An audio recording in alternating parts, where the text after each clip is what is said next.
Capítulo 5. Com o passar do inverno, Mimosa tornava-se mais e mais importuna. Todas as manhãs atrasava-se para o trabalho e desculpava-se dizendo que dormira demais. Queixava-se de dores misteriosas, embora gozasse de excelente apetite. A qualquer pretexto largava o trabalho e ia para o açude, à beira do qual permanecia admirando sua própria imagem refletida nas águas. Corriam também boatos de maior seriedade. Um dia, quando Mimosa entrou num pátio toda contente, sacudindo a cauda e mascando um talo de feno, Quitéria abordou-a. Mimosa, disse ela, tenho um assunto muito sério para falar-lhe. Hoje de manhã, eu a vi olhando por cima da sebe que separa a granja de Foxwood. Do outro lado estava um dos empregados do Sr. Pilkington. Ele, embora eu estivesse longe, tenho quase certeza de que vi isso, falava com você e fazia festas em seu focinho. Que significa isso, Mimosa? Ele não fez. Eu não estava. Não é verdade, gritou Mimosa, agitando-se e escaravando a terra. Mimosa, olhe-me nos olhos. Você me dá sua palavra de honra de que o homem não lhe tocou no focinho? Não é verdade, repetiu Mimosa sem olhar a Quitéria de frente. Depois virou-se e galopou para o campo. Quitéria teve uma ideia. Sem dizer nada a ninguém, foi à baia de Mimosa e virou a palha com o casco. Ali estavam escondidos um montinho de torrões de açúcar e vários novelos e fitas de diversas cores. 3 dias mais tarde, Mimosa desapareceu. Durante algumas semanas, ninguém teve notícias do seu paradeiro, até que os pombos trouxeram o informe de que a haviam visto na parte mais afastada de Wellington, atrelada a uma bonita carroça vermelha e preta, em frente a uma estalagem. Um homem gordo, de rosto vermelho, calça xadrez e polaina, com todo tipo de estalajadeiro, dava-lhe pancadinhas no focinho e oferecia-lhe torrões de açúcar. Seu pelo fora recentemente rasqueteado e ela usava uma fita escarlate no topete.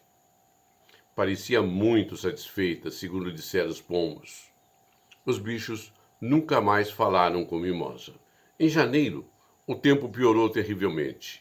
A terra dura como ferro não permitiu trabalho no campo.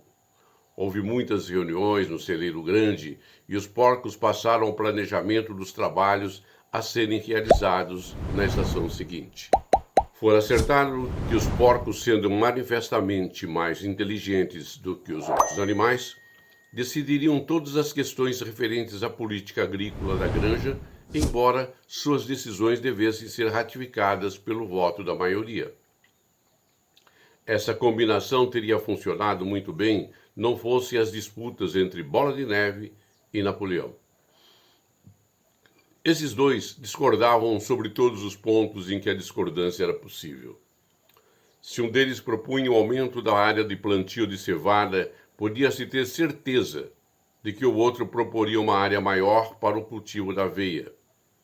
E se um dissesse que tais e tais terrenos eram ótimos para plantar repolhos, o outro diria que não prestavam senão para mandioca. Cada um tinha seus seguidores e havia debates violentos. Nas reuniões, Bola de Neve frequentemente obtinha a maioria por seus discursos brilhantes, porém Napoleão era o melhor na cabala de apoio durante os intervalos. Obtinha êxito especial com as ovelhas. Ultimamente, estas haviam criado o hábito de balir 4 pernas bom, 2 pernas ruim, em ocasiões próprias ou impróprias, e muitas vezes interrompiam a reunião dessa maneira. Notou-se que mostrava especial disposição de atacar o 4 pernas bom, 2 pernas ruim, justamente quando Bola de Neve chegava um momento crucial em seus discursos. Bola de Neve estudara atentamente alguns números atrasados da revista O Agricultor e o Criador de Gado, encontrados na Casa Grande, e andava com a cabeça cheia de planos sobre invenções e melhoramentos. Falava com grande conhecimento de causa sobre drenagens, ensilagem, escórias básicas e havia elaborado um complexo esquema segundo o qual os bichos evacuariam diretamente no campo, em lugares diferentes cada dia, para economizar o trabalho do transporte de esterco. Napoleão não criava projetos próprios, mas dizia com toda a calma que os de Bola de Neve daria em nada e parecia aguardar sua oportunidade. De todas as divergências, porém, nenhuma foi tão séria como a do moinho de vento. Não muito longe das casas, havia uma colina que era o ponto mais alto da granja. Depois de realizar uma pesquisa no solo, Bola de Neve declarou ser o local ideal para a construção de um moinho de vento, que poderia acionar um dínamo e suprir de energia elétrica toda a granja. As baias teriam luz elétrica e aquecimento no inverno. Haveria força para uma serra circular para a moagem de cereais, para o corte da beterraba e para um sistema de ordem elétrica. Os animais nunca tinham sequer ouvido falar nessas coisas, pois a granja era antiquada e sua aparelhagem das mais primitivas. E escutaram boquiabertos Bola de Neve fazer desfilar como por encanto, ante sua imaginação, as figuras dos aparelhos mais espetaculares. Máquinas que fariam todo o serviço em seu lugar, enquanto eles iriam aproveitar a folga pastando ou cultivando a mente por meio de leitura e conversação. Em poucas semanas, os planos de Bola de Neve para o moinho de vento estavam prontos. Os detalhes mecânicos foram retirados principalmente de 3 livros que haviam pertencido ao Sr. Jones. 1000 coisas úteis para sua casa, Seja o seu próprio pedreiro e Eletricidade para principiantes. Bola de Neve utilizou como estúdio um galpão que antes abrigara incubadoras e cujo piso era de madeira lisa, própria para desenhar. Lá permanecia horas a fio. Com os livros abertos sob o peso de uma pedra e uma barra de giz entre as 2 pontas do casco, andavam rapidamente para lá e para cá, traçando linhas e mais linhas e soltando guinchos de excitação. Gradualmente, os planos se transformaram numa complicada massa de manivelas e engrenagens que cobria quase metade do assoalho e que os outros animais achavam completamente ininteligível, mas impressionante. Pelo menos uma vez por dia, cada um vinha olhar os desenhos de Bola de Neve. Até as galinhas e os patos apareciam, pisando com grande dificuldade para não estragar os riscos de giz. Apenas Napoleão permaneceu desinteressado. Havia se declarado contra o moinho de vento desde o início. Um dia, entretanto, chegou inesperadamente para examinar os planos. Caminhou pesadamente em volta do galpão, olhou detidamente cada detalhe do projeto, farejou-o 1 ou 2 vezes. Depois, deteve-se a contemplá-lo por alguns instantes pelo canto dos olhos.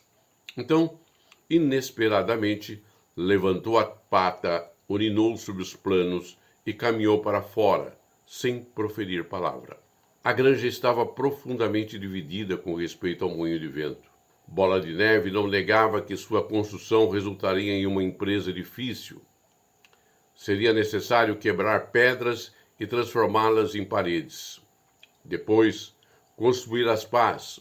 Haveria necessidade de dínamos e fios. Onde seriam encontrados, Bola de Neve não dizia, mas afirmava que tudo poderia ser feito dentro de 1 ano. Depois disso, dizia, os bichos economizariam tanta energia que seriam necessários apenas 3 dias de trabalho por semana. Napoleão, por outro lado, argumentava que a grande necessidade do momento era aumentar a produção de alimentos e que morreriam de fome se perdessem tempo com o moinho de vento. Os animais dividiram-se em 2 facções que se alinhavam sob os slogans: vote em Bola de Neve na semana de 3 dias e vote em Napoleão e na manjedoura cheia. Benjamin foi o único animal que não aderiu a lado nenhum. Recusava-se a crer tanto em que haveria fartura de alimento como em que um moinho de vento economizaria trabalho. Moinho ou não moinho, dizia ele, a vida prosseguiria como sempre fora, ou seja, mal. Além da disputa sobre o moinho de vento, havia o problema da defesa da granja. Eles bem sabiam que, embora os humanos tivessem sido derrotados da batalha do estábulo, poderiam fazer outra tentativa, mais reforçada, para retomar a granja e restaurar Jones. Tinham as melhores razões para tentar, pois a notícia da derrota se espalhara pela região e tornara os animais das granjas vizinhas mais rebeldes do que nunca. Como sempre, Bola de Neve e Napoleão não estavam de acordo. Segundo Napoleão, o que os animais deveriam fazer era conseguir armas de fogo e instruir-se no seu emprego. Bola de Neve achava que deveria enviar mais e mais pombos e provocar a rebelião entre os bichos das outras granjas. O primeiro argumentava que, se não fossem capazes de defender-se, estavam destinados à submissão. O outro alegava que, fomentando revoluções em toda parte, não teria necessidade de defender-se.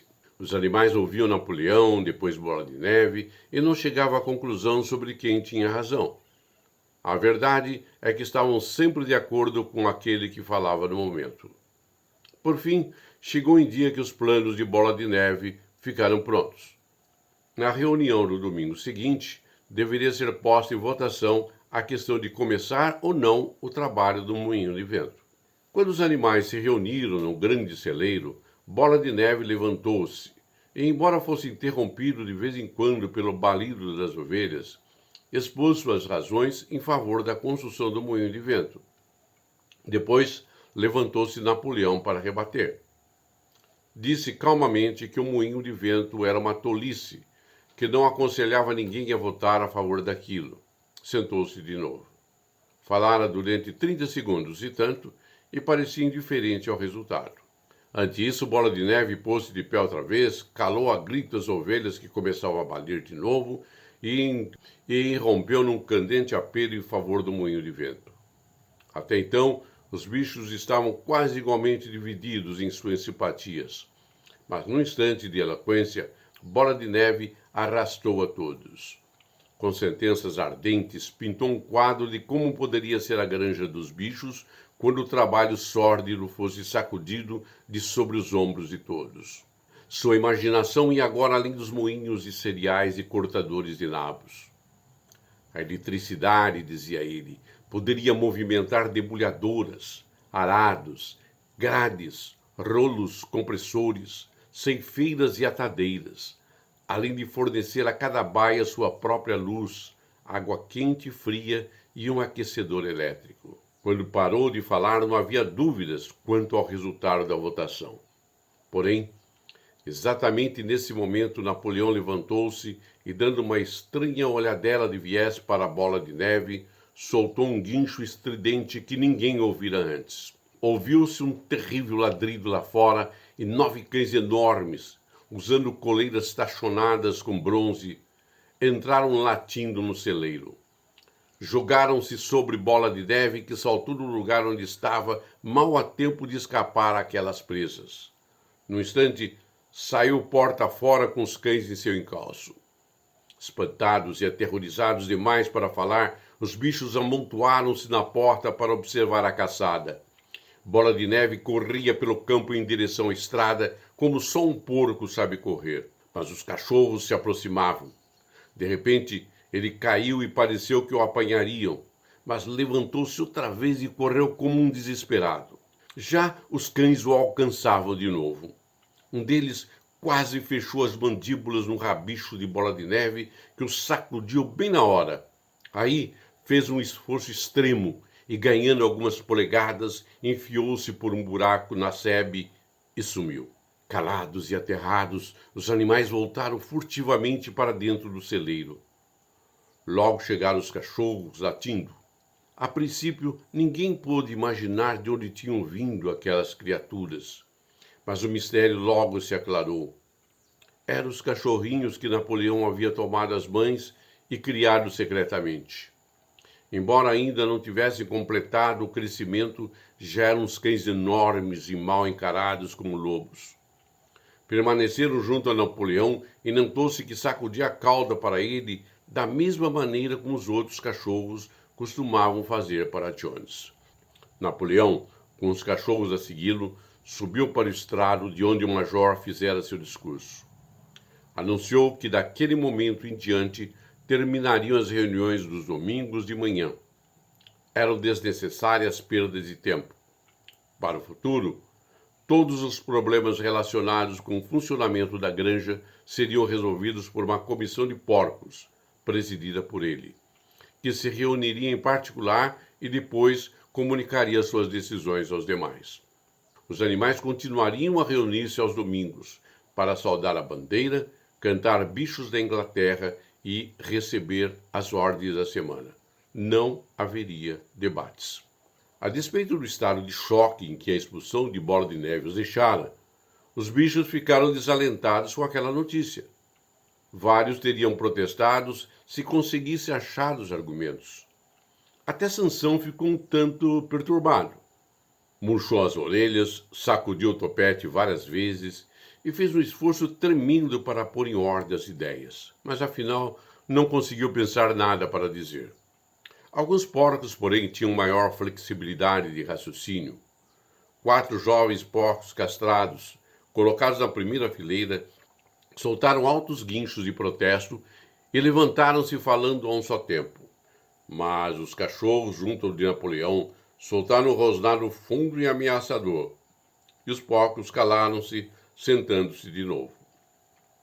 Aí estrondaram as ovelhas um formidável balido de 4 pernas bom, 2 pernas ruim, que durou cerca de 1/4 de hora, acabando com qualquer hipótese de discussão. Mais tarde, Garganta foi mandado percorrer a granja para explicar a nova situação aos demais. Camaradas, disse, tenho certeza de que cada animal compreende o sacrifício que o camarada Napoleão faz ao tomar sobre seus ombros mais esse trabalho. Não penseis, camaradas, que a liderança seja um prazer. Pelo contrário, é uma enorme e pesada responsabilidade. Ninguém mais que o camarada Napoleão crê firmemente que todos os bichos são iguais. Feliz seria ele se pudesse deixar-vos tomar decisões por vossa própria vontade, mas às vezes poderíeis tomar decisões erradas, camaradas. Então, onde nós iríamos parar?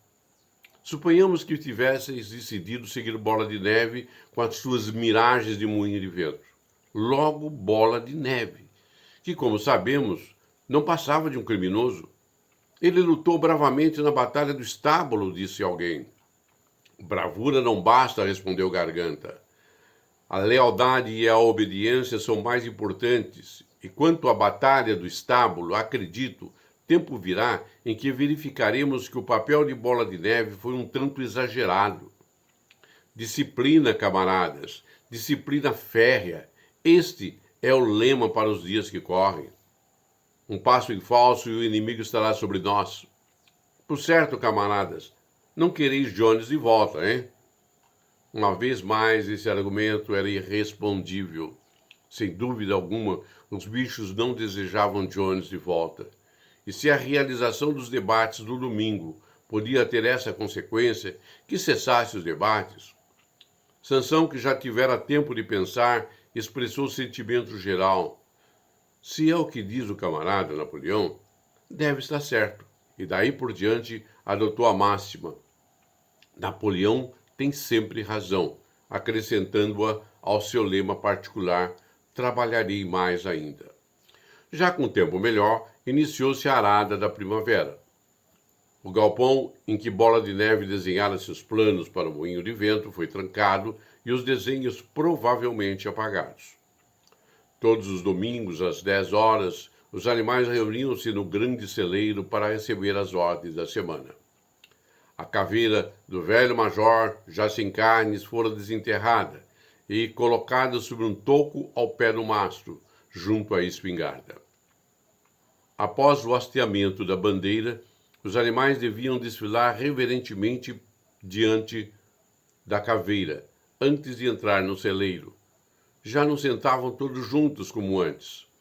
Napoleão, Garganta e outro porco chamado Mínimo, dono de notável talento para compor canções e poemas, aboletavam-se sobre a parte fronteira da plataforma. Os 9 cachorros em semicírculo ao redor deles e os outros porcos atrás. O restante dos animais ficavam de frente para eles no chão do celeiro. Napoleão lia as ordens da semana num áspero estilo militar e após cantarem uma única vez Bichos da Inglaterra, os animais se dispersavam. No terceiro domingo após a expulsão de Bola de Neve, os bichos ficaram tanto surpresos ao ouvirem Napoleão anunciar que o moinho de vento seria, afinal de contas, construído. Não deu qualquer explicação sobre o motivo que o fizera mudar de ideia, apenas alertando os animais de que essa tarefa extraordinária significaria trabalho muito duro, podendo até ser necessário reduzir as rações. Os planos, entretanto, haviam sido elaborados até o último detalhe. Uma comissão especial de porcos trabalhara neles durante as 3 últimas semanas. A construção do moinho de vento, com vários outros melhoramentos, deveria levar 2 anos. Naquela tarde, Garganta explicou aos outros bichos, em particular, que Napoleão nunca foi contra a construção do moinho de vento. Pelo contrário, ele é que advogara a ideia desde o início. E o plano que Bola de Neve havia desenhado no assoalho do galpão das incubadoras fora, na realidade, roubado de entre os papéis de Napoleão. O moinho de vento era, em verdade, criação do próprio Napoleão. Por que então, perguntou alguém, ele tanto falou contra o moinho? Garganta olhou, manhoso. Aí é que estava a esperteza do camarada Napoleão, disse. Ele fingira ser contra o moinho de vento apenas como manobra para livrar-se de Bola de Neve, que era um péssimo caráter e uma influência perniciosa. Agora que Bola de Neve saíra do caminho, o plano podia prosseguir sem sua interferência. Isso era uma coisa chamada tática. Repetiu inúmeras vezes, tática, camaradas, tática, saltando à roda e sacudindo o rabicho com um riso jovial. Os bichos não estavam muito certos do significado da palavra, mas Garganta falava tão persuasivamente e os 3 cachorros, que por coincidência estavam com ele, rosnavam tão ameaçadoramente que aceitaram a explicação sem mais perguntas.